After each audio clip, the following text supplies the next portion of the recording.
There's few jobs as rewarding as those in Boeing test and evaluation. Hey! And getting a chance to test a brand new airplane just might be the pinnacle.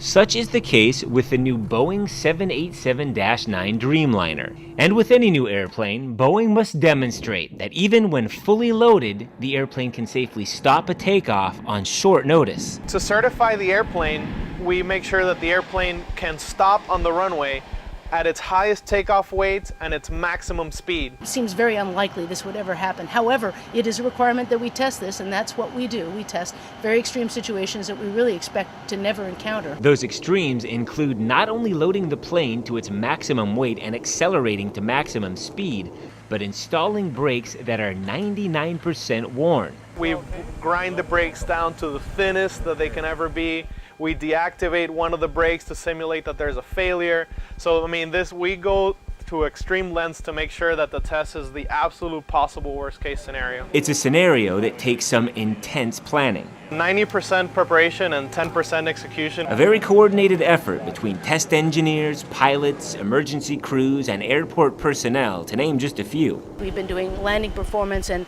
high-speed rejected takeoff performance for probably a month prior to actually conducting this end point, which is that max brake energy condition. Then, the moment of truth. Bring the engines up. You notice that the airplane accelerates very slowly because it's very, very heavy. Accelerate the airplane again to about 188 knots of ground speed. And then once you get to the takeoff speed, you slam on the brakes. The 787-9 makes a complete and safe stop. Now, it's crucial to monitor the energy, in this case heat, that is created from the force placed on the critically worn brakes. To simulate real-time emergency response, fire crews must wait 5 minutes before engaging with the airplane. We are monitoring the wheels.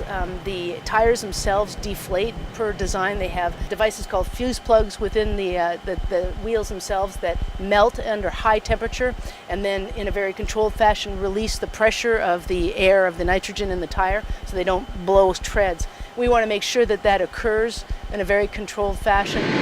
From stopping distance to temperature to fail-safes, Boeing Test and Evaluation makes sure everything goes safely, exactly according to plan. From a performance perspective, it was right on. It's disturbingly unexciting. And brings the 787-9 one step closer to the flying public.